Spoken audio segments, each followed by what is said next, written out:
Hey y'all, I'm April. And I'm Caroline. And this is your Bloody Happy Hour. Caroline, are you ready for this? This is your newest guilty pleasure. It's the bloodiest part of your week. Did we say something about it also being happy hour? Show did. Because we about to be sipping on some murder. Bloody Happy Hour.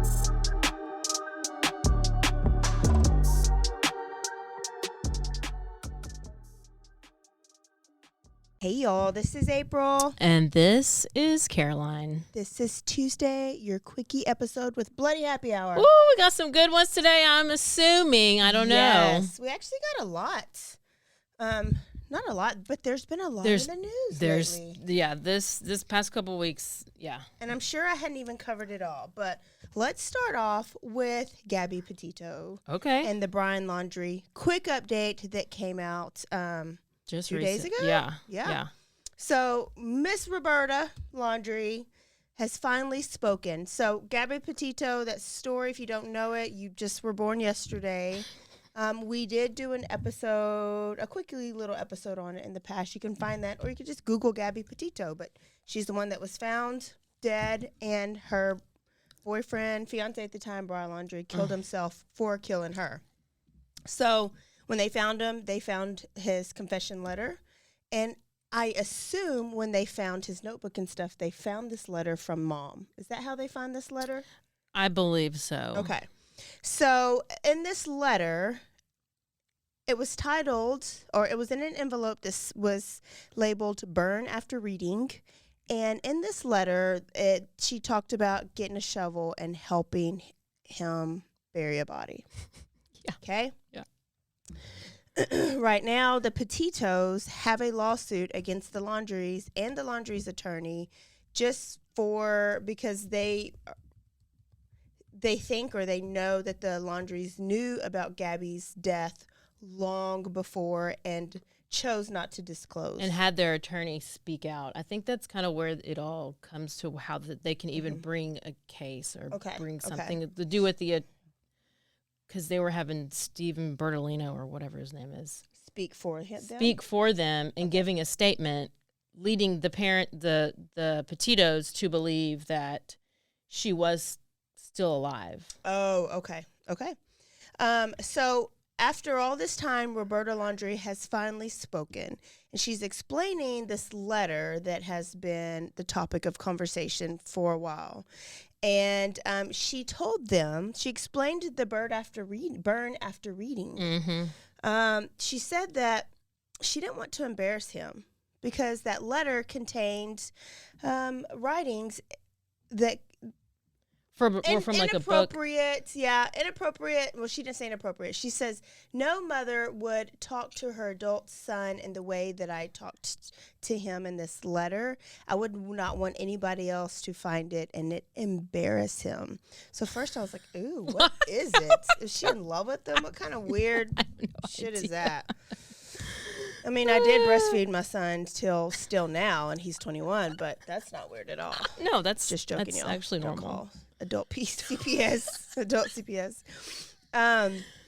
She also claims that this letter was written way before they even left on this trip in 2021 to Grand Teton Park and wherever else they went, and that it was written during a time that her and her son's relationship was strained.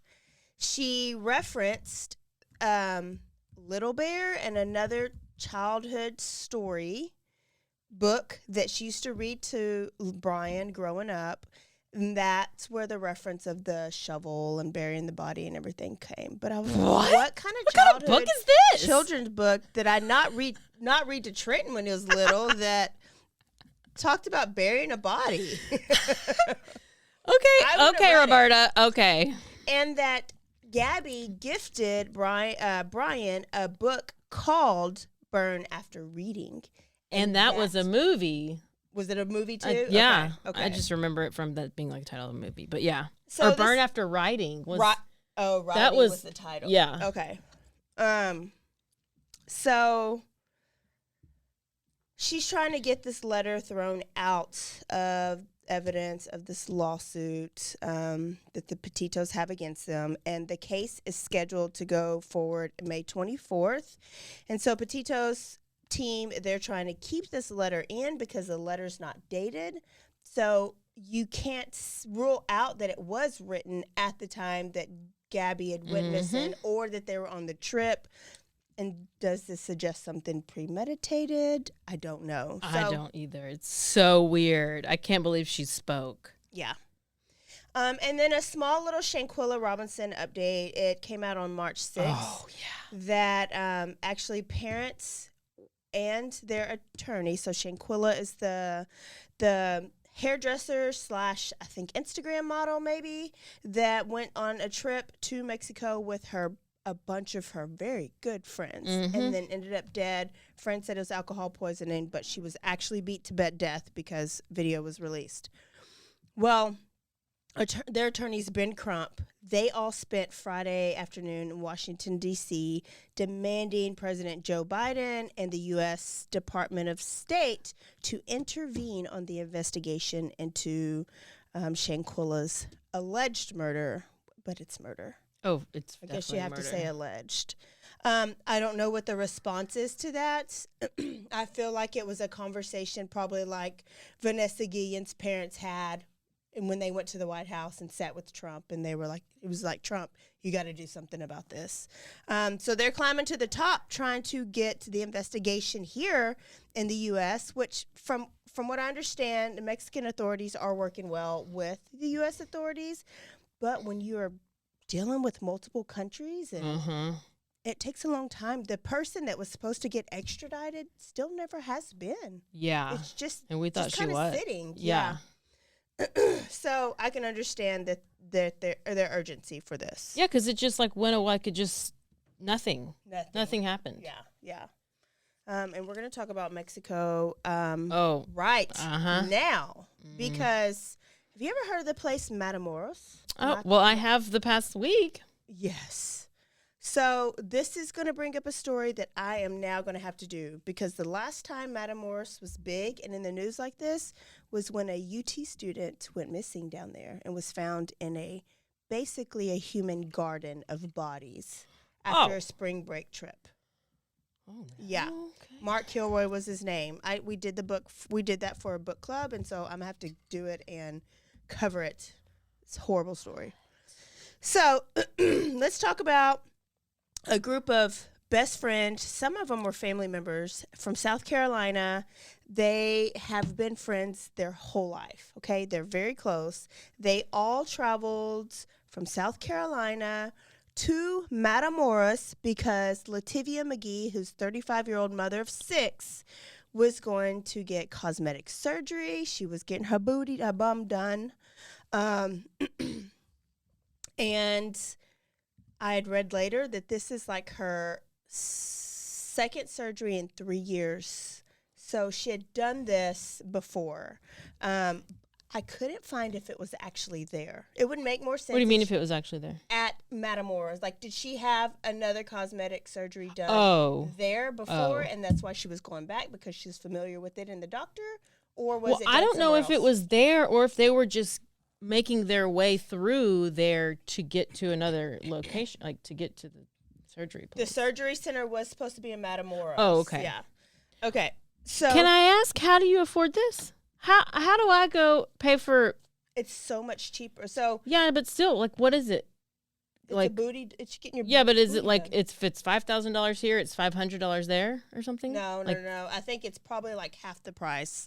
So instead of paying like $5,000 or maybe we'll say $7,000 here, you might can get it there for $3,500 or something. I mean, I know a lot of people who, I'm probably 4 or something. I don't know, people who have had successful surgeries in Mexico. Yeah, I do too. But here's what's crazy. So they're going, and her friends are going with her. So they were getting up. They were going to drop Lativia off at the place where she's going to have surgery. Her friends' name were Cheryl Orange, Eric Williams, Zendale Brown, and Shahid Woodard. Okay, now Cheryl didn't leave that morning because she left her ID. Thank you, Jesus, I bet she's saying. She left her ID, and so she wasn't going to be able to cross the border. And so the other ones went with her. They were going to drop her off and bring their ass right back across the border. One of them, I believe it was Zendel Brown, did not want to go at all. He thought it was a bad idea, but he wanted to go and be with his friends. So they could not even get to the surgery place because they get a little lost. And another vehicle, I think it was a white truck, runs into them and crashes them on purpose and starts shooting at the van. So Cheryl's back in Brownsville at the hotel waiting on her friends. She doesn't hear from them. They don't show up. She's calling them. Their phones are turned off. She files a report, I believe, by that next day. When she files the report, she had no idea where the surgery was taking place, and she had no idea what routes they were going. She just knows why they were there, who was all there, and that they're back now, not back now. By that Tuesday, so this was a Friday, I forgot the dates, but it was just last week, basically. So they found him just now, this Tuesday. Yeah. Brown and Woodard were killed, and then Williams and McGee, they were shot and they were injured. There was an arrest made for a guy, and his alias is Jose N. When they found them, he was guarding the victims in a wooden house outside of Matamoros. Now, the state is called Tamaulipas. Tamaulipas is the state that Matamoros is in. The attorney general said that right now, this kidnapping and double murder appeared to be a case of mistaken identity. That these group of Americans this cartel, because it was a cartel group that shot at him, had been confused with the rival Haitian drug smuggling gang that they had been going back and forth with. Okay. I don't buy it. I don't buy it, you don't but buy you know, it? I don't. You think the attorney general's covering it up Hell yeah, he covered up the whole COVID. in Mexico? No, the Mexican attorney, Yeah, or our attorney general. Attorney General of Tamaulipas. Oh, of Tamaulipas. Well, Yeah. I don't know anything about him. Yeah. So, the survivors were alive. They had to go to a hospital in Brownsville. And so they were kind of telling the story. And basically, they watched their best friends / family get killed right in front of their face. 2 of them tried to get out and take off running, and they got shot while they were running. 2 of them got shot while they were still in the van. They weren't able to take off running, but they watched their friends get killed. Right now, the 2 that were killed in Mexico are still in Mexico, and so they're working with Mexico officials to get their body from the Mexican funeral home and get them transported over the border into Brownsville. And then in Brownsville is where they'll have a second autopsy to see what actually happened during the days of, like, how their cause of death, and then, like, what actually went down. How did they die? And that's really it. Whenever the 2 people who survived, you might have said this, but how did they started running, they get shot, and then what happened to them? So they kidnapped. So the 2 that were still alive got forced into the back of a white truck. Okay. So there's video footage out of these gunmen grabbing them, putting them in the back of the truck, and taking them to this undisclosed location, which was an abandoned house outside of the city of Matamoros. And they just left? Did they leave them there? And then they left? One guy, Jose N., who is arrested now, was guarding them. How did they I don't know where the bodies were. So, cartel's bad there. Kidnappings are bad there. Yeah. I don't know how they found them, but there is video footage of the way that they went. Yeah. So, I mean, it's just like here, you know, where gangs hang out. So they knew where to go, and they kind of did a blitz attack and got them. And then now they're safe at the hospital in Brownsville. One of them's been has already been released. Just sad that we have to go to Mexico or to other countries to get procedures done like this because we can't afford them here. A million American, more than a million didn't Americans a couple a of them year. say they were trying to get like medication or some kind of medication as well? I don't know, but I know for sure the surgery. But that happens. But that does happen, and that happens. Really especially a bunch of sad that we can't afford stuff in our own country. Yeah. We have to go risk our lives to Matamoros or what was it called? Matamoros. Yeah. And so I just kind of brought up that Matamoros is now on the do not travel list. I think, did they release that a few weeks ago? I don't know if they did, but people are like, oh, it's fine. You can still go to a resort. Resorts are safe. But you have to get to the resort. Yeah. And you have to go through these places because, you get at the airport, you got to hop into somebody's car and travel through it. So they were traveling their own van, their own white minivan. Because they drove and they got lost. So then I was like, okay, so you got lost. They probably went on the wrong road, and cartel was like, look at these black people in this van. It's probably the Haitian gang. Boom! Like, we're not going to ask questions. Yeah. So it's crazy. It's crazy. But 1 million Americans do it a year. And Matamoros used to be a very, very popular place to go. It wasn't like Cancun, but during spring break, American college students from all over the world would go down to the Padre area. And if you were underage, all you had to do is cross over the border. Yep. You got cheap beer. You got cheap women. You had a blast. And they actually had this fun strip that they had set up for college students. And now a word from our sponsors.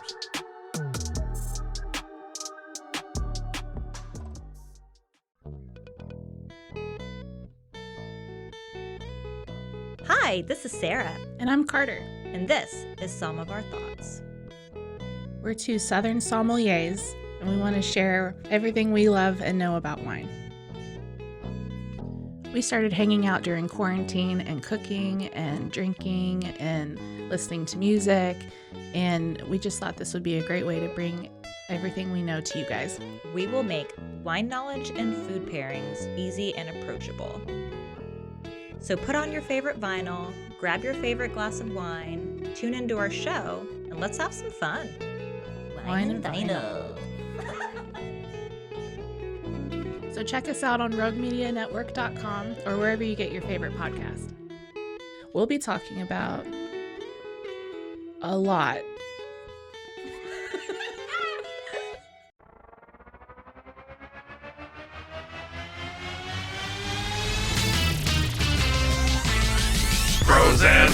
Bros and heroes. Gonna tell you about bros and heroes. Gonna tell you about. Hey, I'm Zach. And I'm Mike. And we have a fantastic new podcast to tell you about. Bros, Foes, and Heroes. It's the two of us looking into the world of comics, breaking down some characters that you may have never heard of, and some that are just absolutely ridiculous. Yeah, so Zach comes up with a character each time, and I go into it just completely blind. I don't know who this person is or what their abilities are or anything, and basically I guess we kind of go over their origin story and just some of the ridiculous stuff that maybe, especially Golden Age stuff. Oh, Golden Age stuff is always the best, and we will make sure to highlight all of the shenanigans and just absolute weirdness of everything. Yeah, that's right. So subscribe today and follow us on Instagram at Bros, Foes, Heroes. And if you don't, I know where you live. Not really, but please subscribe.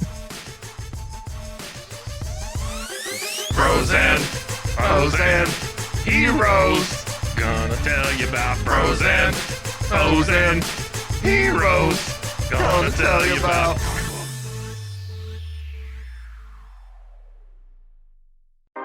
911, what's your emergency? Do you hear that? It's coming from the house. It's coming from inside the house? Do you mean? Could it be? The Poltergeist. New from Rogue Media. Two haunted hotties talking about haunted places. Every episode we dive deep into the darkest places, and give you a bit of history. We're getting spooky in all the right places. You've gobbled your last ghoul. Follow along for the craziest and spookiest stories with Debbie's Dark Tourism. The Stanley Hotel, Winchester House, the Alamo, Hotel Monte Vista, and more spooky places. Find us at _Poltergals, POLTERGALS. Look over your shoulder. It's us, the Poltergals. Wherever you consume the podcast, you can find us there.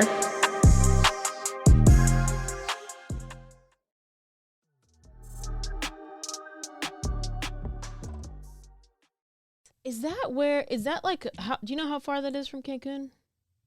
No. I remember being in Cancun once and it's right on the border. It's far. Oh, well, wherever we did, whoever I was with, we took a taxi, I guess, 45 minutes away to get to where there was all the clubs or whatever. Yeah. I could not imagine going and doing that now. Yeah. We would definitely be dead. Probably. I would be trafficked and I would be deceased. Now, the highly popular traveled areas, they're not as dangerous because that's how they make their money and their living. And so if a vacationer is hurt, they're usually like punished very harshly because that's how that town makes their money, is us coming. You know, people from outside coming. Lordy. So there's Mexico. Let's go to Italy really quick. Okay. There were 3 elementary age kids that were found dead inside of a home near Stratford Elementary in Ellis County, which is Italy area. That's Italy, Texas. So, 2 other... That we're in Italy. Italy, Texas. 2 other children were injured, and they were transported by helicopter to a hospital with a bunch of stab wounds. All the kids were siblings, so there was 5 of them total. A CPS caseworker arrived at this property unannounced and noticed that the mother, Shanquilla Hall, was there. And she was there unsupervised, and Shanquilla Hall was supposed to be on supervised visits only. Who was she supposed to be with, being supervised by? So usually the CPS can appoint somebody in the family, right? Or CPS caseworkers can. There's people there's actually businesses that they contract So with. it was maybe somebody's house and she was just supposed to be coming to visit. Yes. While it's super. Yes. So she's now facing 3 charges of capital murder and 2 charges of aggravated assault. There was 6-year-old Legend Chappelle and then 2 5-year-old twins, Aaliyah and Aiden Martin. They didn't release the names of the other ones. They had been placed with another family member by CPS. The worker was there when it all went down and had to quickly call 911. Was she asleep? The worker was asleep? No, but I mean, what do you do? Like, the worker was outside of the house. Like, she couldn't get in, but all she heard was the mother screaming and stabbing and whatever. Why was she outside? She was making an unsupervised visit. Oh. She showed up to the house unannounced, right? Yeah. To check up on these kids, which a good CPS caseworker does. Well, Shemaya's in the house, and she's not supposed to be in the house. So she looks outside, and she's desperate. She sees the CPS caseworker. She knows she's probably going to officially get her kids taken away for good, and she flips, and she stabs the kids. The workers outside can't do anything but call 911. My question, who is supposed to be the one who's the caretaker of the kids? We don't know. We just know because I'm like, if Shamaya just showed up to the house, who's watching the kids? No. Yeah, okay. Which it happens all the time, right? It happens all the time is that, like, say it's grandma. Well, grandma can't say no to daughter. Yes, come see your kids, and something like this happens. So. And these are all her baby, These are all her babies that she birthed. Babies. Yes. Shamila, I already lost it. It has a $6 million bond, and it's $2 million for each capital murder charge for her twin kids and the other 6-year-old boy. And it turns out this is not her first time being arrested for stabbing someone. She's just Stabby Stabberson. She's just Stabby McStabberson. Oh, stab happy. And it turns out that somebody that's very close to her and her family has also fatally stabbed somebody as well. So this family deserves no friends knives. with Aiden Fucci? Are they? What's their issue with knives? I don't know. Brian Koberger, what do they need to all go to? Like, I think all the stabbing people need to just be in like one stabbing room and just see who stabs. Who wins? Last man standing. Yeah. In 2017, Shamaya stabbed her sister's boyfriend. Okay? So, obviously, she's out on probation or parole or something for that. Oh, but her twin sister was arrested for stabbing her 7-year-old daughter, June of 2021. What? Yes. Killed her. Stabbing and killing her 7-year-old daughter, June of 2021. By October of 21, she was ordered to go to the North Texas State Hospital. So she got some mental issues. So to this mama and this daddy, which is probably just the mama, both of your daughters have stabbed and killed their kids. Yeah. Good job. What's the problem? So people are raising the question is, okay, we obviously know this family is not a great family. Why did they place these kids with this family? Right? Why didn't they just CPS at its best? Why didn't they put them in like a foster care or something? But in that area right now, there's 70 plus children that are living in the CPS offices or are living in motel rooms that are paid by the state because there's nowhere safe for them to go. And in some cases, their behavior's so bad that nobody will take them. And that's where we get all these murders. And so it was saying like at the hotel room. Because these poor kids, man, these poor kids have no life. They have no chance. They have no. And that's why they're so mad. That's why they're so angry. Like just to know that nobody wants you or will take you. So they're even. I could take a kid, but I'm not taking a kid who's going to be real mean. They're fucking up the motel room. So now the motels are about to say, no, you can't bring these. Well, they're just going to be on the street. Send them to California. We don't care. Oh, it's get them out of Texas. It's so sad. It's not their fault. They were born in like horrible No, it's not their fault at all. They were born to the stabby parents. Okay. And then my last one is May Nathan Millard. I told y'all there was a lot of news. Oh, yeah. And I have one to add at the end. Just a short update. Nathan Millard, 42 years old, from Georgia, visiting Baton Rouge for a brief work trip. He was last seen the night of February 22nd on video leaving his Courtyard Marriott. He was dressed in regular clothes, a black Carhartt shirt, some jeans, brown boots, a Columbia baseball hat. Tim Miller with EquiSearch joined because he was not seen after that, joined the group and said that they know that he went to an LSU basketball game with a client and that he went to Happy's Irish Pub on 3rd Street. But he left the pub walking out on foot about 11 p.m. because he was cut off because he was having too much to drink. But when he left, he did not leave alone. He left with a mystery man. Oh, you know what I had to think of too? They cut him off for having too much to drink. For having too much to drink. But remember, just a couple weeks ago, this bar that's now shut down because they didn't cut off the little girl, Maddie Brooks. Yep. So I bet it's around that same area. So I bet those clubs. It is. Yes, Baton Rouge. Yes. So I bet they're being extra strict now. So on video, he's leaving the pub with just a mystery guy. So my question is this the client that he was at the game with? They have not said. They haven't found the guy? And he hasn't come forward? Oh. Yeah. If he hasn't come forward, then no, you're guilty. His phone and wallet. Or he's dead. Or he's in another rolled up carpet. Go ahead. Another rolled up carpet. You just outed it. Oh, sorry. His phone and his wallet were found discarded a block away, and but not him. So phone, wallet in the middle of an alley. He showed up on a surveillance video near a Greyhound bus station in that area, and he was just walking, and the security guard was like, "Can I help you? Do you need some help? Do you want me to call somebody? Do you need help?" The security guard says that he looked out of place but did not seem to be in any distress, and that he offered him help, and he did not take it. He said he was fine. Okay. So he took off walking again. He was tracked until about 4:30 a.m. on different surveillance videos at different places down in that area, so like different businesses and places.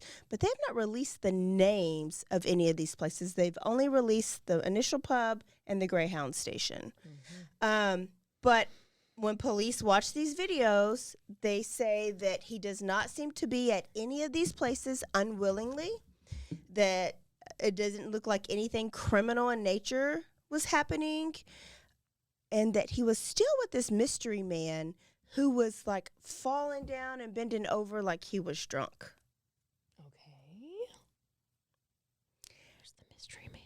On March 6th at 3:34 a.m., Nathan's body was found wrapped in plastic and rolled up in a rug in a vacant parking lot near the 2900 block of Scenic Highway for you. Baton Near Rouge some people. old funeral home. I couldn't tell what it was. I didn't know if it was a funeral home, but it was old and Or like, abandoned. yeah, an abandoned. Yeah, it was just in this abandoned.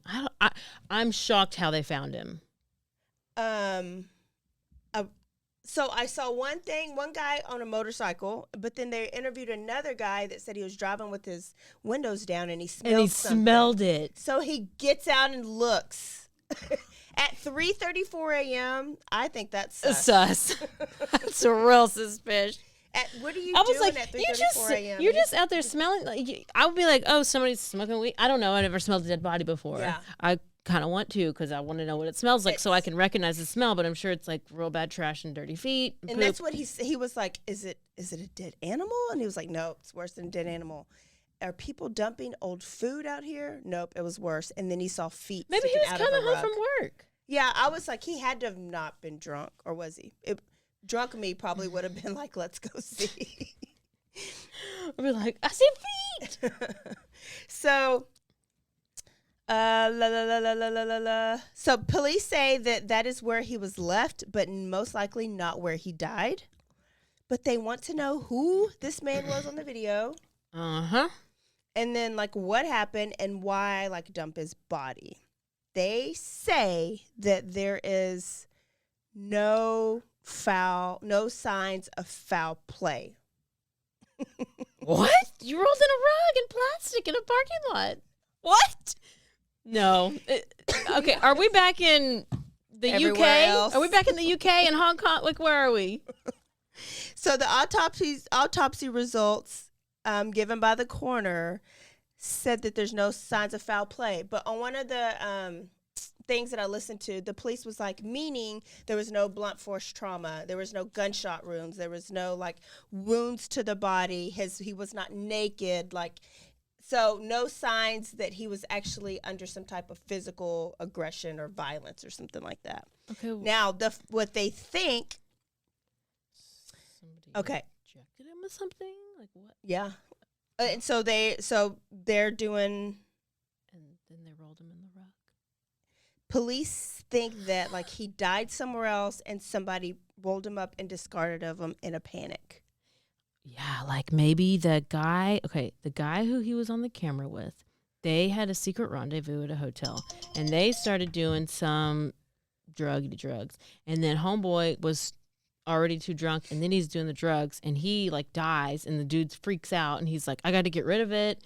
And he finds plastic, calls somebody, it's just like a whole Breaking Bad or something. Like he just rolls him up real fast and like picks him up, puts him in the thing and then drops him in the parking lot and he goes back to New York, California. But my thing is like he already had a hotel. Nathan had a hotel. Like, so if you're going to do something dirty, take them back to your hotel. They were walking on camera from 11:38 p.m. to 4:30 a.m. all around the area. Like, they were accounted for that whole time, like walking.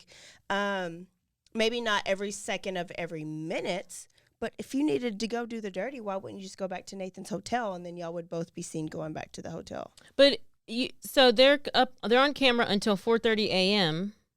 But how many days went by though? And then it was found on March 6th, so 22nd to March 6th. So they're trying to find when he died, but they said that he died that night. They're not sure what time. How do they know that? Because they did the initial autopsy. Oh. But Well, I know there's so many questions that have not been answered. It's wild. Whenever I found out, because I saw this story, and it was like he's a father of 4 or 5 kids, right? Or three to 5 He had kids. 2 teenage sons, a 7-year-old girl, his wife, and his wife has been told that he died of an accidental overdose.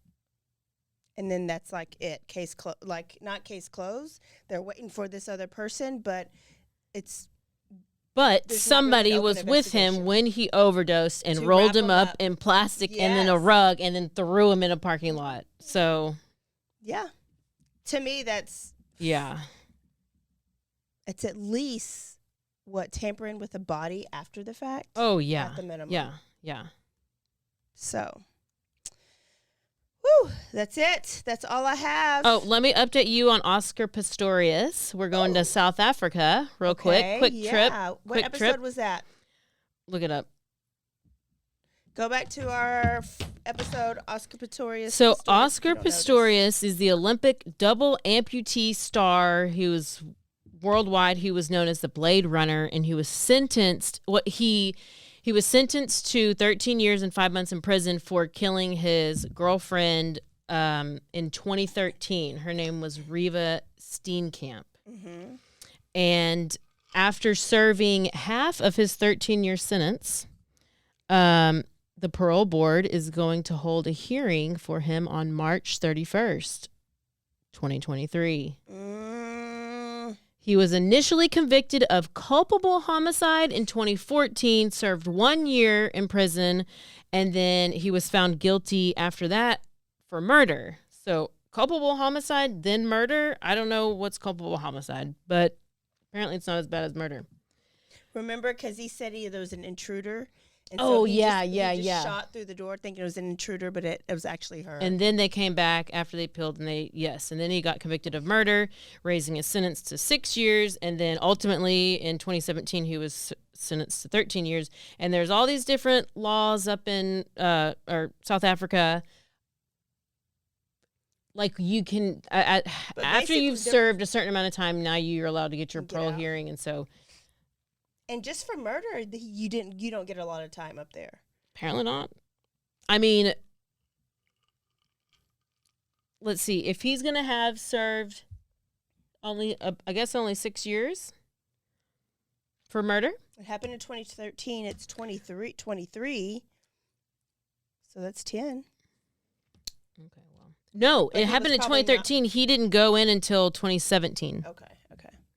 But, I mean, there's people who are serving more time than that for a lot less of a crime. Oh, yeah. So, we'll see how that goes. Yeah. But he was pretty cute, so maybe if he gets out, I'll go to South Africa. This wouldn't be a red flag at all. I like to just, Normal. I like red. She likes red. Okay, y'all, that is it. We will see y'all Thursday. Caroline, what should they do before they exit out of their app? You need to go like us on the Instagram, follow us on there, follow us on the Facebook, and you need to go rate, you need to go review, and you need to go subscribe. On Spotify, on Apple, you can do all the things. Just kind of stalk us and harass us, and we'll be okay with it. Because you know what? We are not blankets, but we will keep you covered. Keep you covered. Okay, y'all. Don't forget to Stay aware. Stay alive. And always be DTF. Bye, y'all. Goodbye.